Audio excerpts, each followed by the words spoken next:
Hello students, hello friends. তো আজকে আমরা অর্গানিক কেমিস্ট্রির একটা টপিক যেটা হচ্ছে স্টিরিও কেমিস্ট্রি, সেটা আজকে শুরু করতে চলেছি।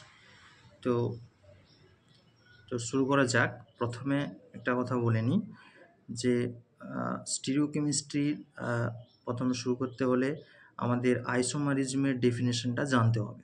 তাহলে বলে নিই যে আইসোমারিজমের ডেফিনেশনটা কী। Compounds having identical molecular formula but having different structural formula are known as isomers, এবং এই ফেনোমেননটাকে বলা হয় আইসোমারিজম। এরপরে আসি ক্লাসিফিকেশন অফ আইসোমারিজম।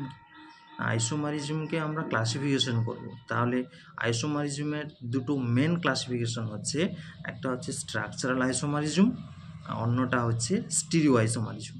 স্ট্রাকচারাল আইসোমারিজমকে আবার চারটি ভাগে ভাগ করা হয়। এক নম্বর হচ্ছে চেন আইসোমারিজম, সেকেন্ড হচ্ছে পজিশনাল আইসোমারিজম, থার্ড হচ্ছে ফাংশনাল আইসোমারিজম, অ্যান্ড ফোর্থ হচ্ছে tautomerism. Another stereoisomerism is classified into two categories.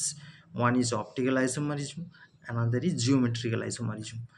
তাহলে প্রথমে চেন আইসোমারিজমের ডেফিনেশনটা জেনে নিই এবং একটা এক্সাম্পল জেনে নেব।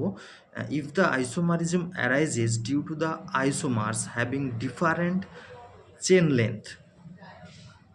তাহলে কি বললাম? If the isomerism arises due to the isomers having different chain length, সেটাকে আমরা বলছি চেন আইসোমারিজম। যেমন ধরো নর্মাল পেন্টেন। নর্মাল পেন্টেন মানে আমরা জানি যে পেন্টেনে এখানে 5টা কার্বন অ্যাটম থাকবে এবং আর বাকি হাইড্রোজেন দিয়ে আমরা ফিল আপ করে নেব। তাহলে এটা হয়ে যাবে ফর্মুলাটা CH3 CH2 CH2 CH2 CH3। এটা হচ্ছে নর্মাল পেন্টেন। আর একটা বলতে পারি যেটা নিওপেন্টেন। নিওপেন্টেন মানে এখানে মাঝখানে কার্বন থাকবে, তাকে সারাউন্ডেড করে 4টা মিথাইল গ্রুপ থাকবে। তাহলে এখানে মোট কটা কার্বন হয়ে গেছে? 5টা কার্বন হয়ে গেছে, তাই জন্য একে নিওপেন্টেন বলা আছে। এখানে হচ্ছে যেটা আমরা বলতে পারি CH3 C। নেক্সট আমরা জেনে নেব পজিশনাল আইসোমারিজম। তাহলে পজিশনাল আইসোমারিজমের ডেফিনেশনটা কি? If the isomerism occurs due to the isomers having different position of the functional groups. মানে বলা হচ্ছে একটা ফাংশনাল গ্রুপ যখন একটা আইসোমারে ডিফারেন্ট পজিশনে থাকবে তখন তাকে বলা হচ্ছে ফাংশনাল আইসোমারিজম। তাহলে এক্সাম্পল দিয়ে বুঝতে হলে আরও অনেকটা ইজি হয়ে যাবে।